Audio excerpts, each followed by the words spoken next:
In this lesson, we'll talk about using lights in Mudbox. So it may seem like we don't really need to use lights that much in Mudbox. I mean, we're sculpting and we're painting. What's really the need to customize the lighting? And the reason that we can customize the lighting so much in Mudbox is that what we really want to do when we create our projects is to create them in context. So it may not mean much when we're sculpting because we're just adding, sculpted detail, and the lights that we need are pretty much just lights to enable us to see the shapes of this guy. So right now we just have one single directional light in our scene, and you can see that no matter where we rotate around, the character is lit kind of the same way, and that's because the light is actually tied to the camera, so it's moving along with the camera, which enables us to never encounter anywhere on our model that's in shadow. If we were to go ahead and take our directional light and turn off lock to camera and then rotate around, you can see that the backside's actually in shadow. If we wanted to change the direction of our directional light, we could go ahead and say show grips. And if you wanted to show light as well, you can see the direction that that light is pointing based on those arrows. So it's kind of a light just going in a single direction. We can't move it around. It's not like a spotlight, but we can just change the direction. So we could rotate it like this using the grip and modify it that way. All right. You can also change the intensity of the light, and you can change the color of the light as well. If you want more of a yellow color, you can add a yellow color to that. Okay, so we can change the intensity and the color, and we can also change the direction. Again, if we want to come back here, lock this now to the camera, and now we can kind of move around, and this is great for modeling. Now once we start to build our materials and textures, lighting becomes a little bit more important, and the reason for that is that this model or this scene is typically going to be used in some kind of final application. We're going to be rendering it out. It's going to be, combined with a plate, or it's going to be a rendered animation. If it's going to be kind of rendered out as a final scene, we want to have something that approximates the final lighting. And the reason for that is if, for instance, we have this character, we have a nice white light on him here in Mudbox, and we begin to paint textures, but the final product for this is that this guy's going to be placed in an environment with a really strong red light. When he gets in that environment, the materials are going to look a lot different, and the textures are going to look a lot different than they did when we painted him in that white light environment. So the idea with this is to get an environment here in Mudbox for us to sculpt and paint that is a little bit closer to the environment that we'll have as our final product, so that we can make sure that we know what it is that we're doing here and it looks the same as that end result. So in order to add lights, we can go to create lights, and there are three different kinds of lights. So we've got the directional light already in our scene. We can also add a point light, and you can see the point light, you can kind of see where it is down here. The point light kind of extends light out in all directions. Let me go ahead and show the light here. I can grab it and move it around. Okay, so it's kind of a little point in space that is extending light in all directions. So from each side, it's extending light. So depending on where I move it, I can get effects. This is kind of good. I use this a lot for kind of interactive lighting.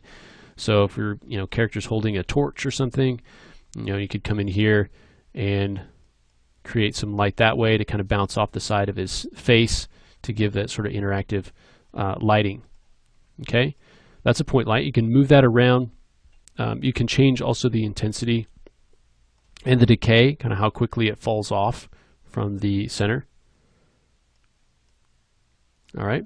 We can also choose to create an HDR light.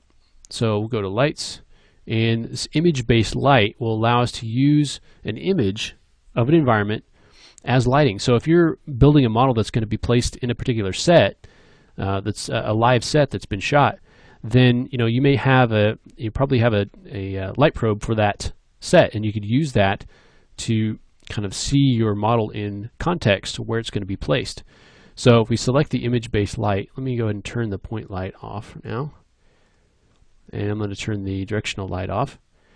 Let's grab the image-based light, and you can see the light file is loaded in here, and by default it's this 3-point default.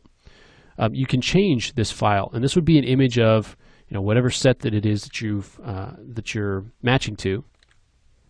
And you'll go to find the images. You'll go into your Mudbox program folder, and we'll come down to textures, and let's go into light probes. And there's several in here that you can choose from, but you can also use your own.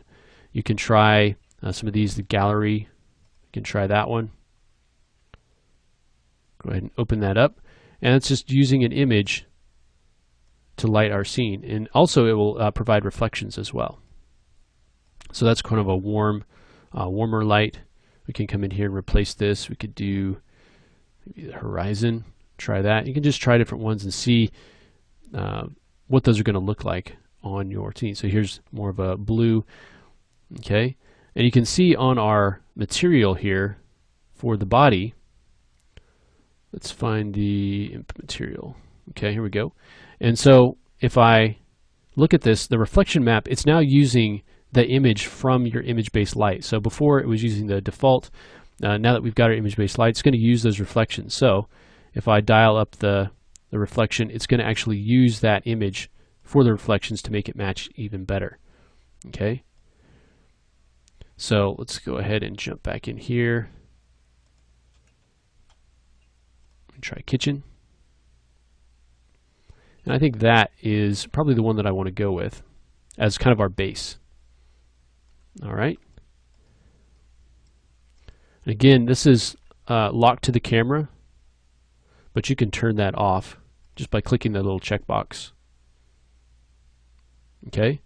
Then you can come in back with your directional lights, and you can start to add additional light to your scene and just dial the intensity of these in. So maybe you want to take your image-based light down a little bit, but you want to take the intensity of your directional light up, maybe give it a little bit more of a warm color. All right. You can also turn on shadows.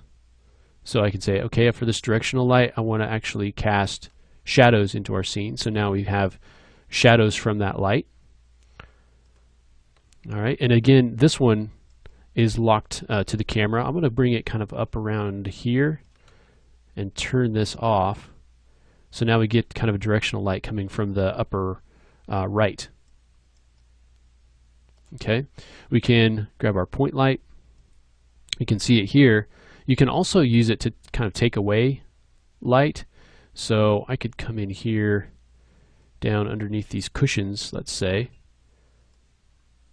and we'll just do a negative intensity.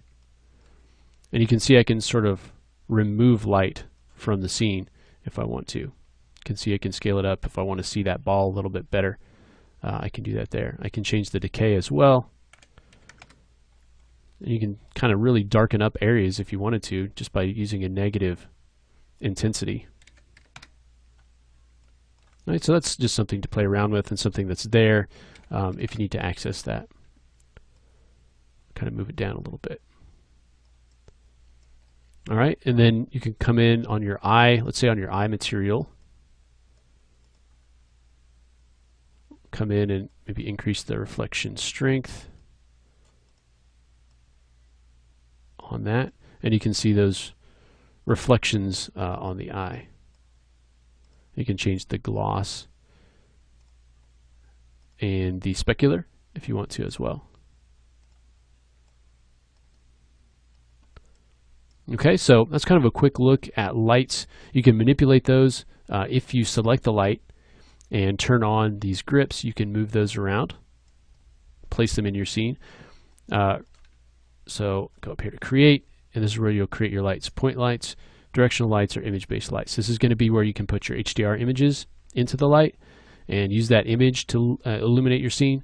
And then directional lights are going to be just pointing in a specific direction. Point lights, you'll be able to use shadows with these. And point lights will be sending out light from a single point in space, kind of in all directions. Okay, so we've got kind of lighting in here.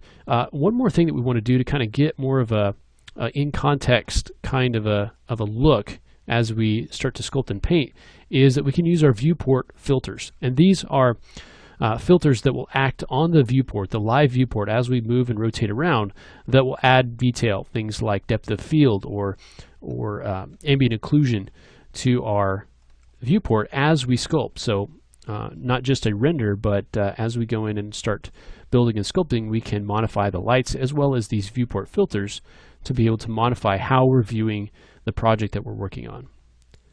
All right, so experiment a little with the three kinds of lights you can add into your scene. You can have multiple lights of any of these, so you probably only want to have, you can only have one image-based light really, but you can have multiple point lights, directional lights. You know, just come in here. So you can only have one of those, but you can bring in multiple point lights or directional lights if you wanted to. So here's another point light.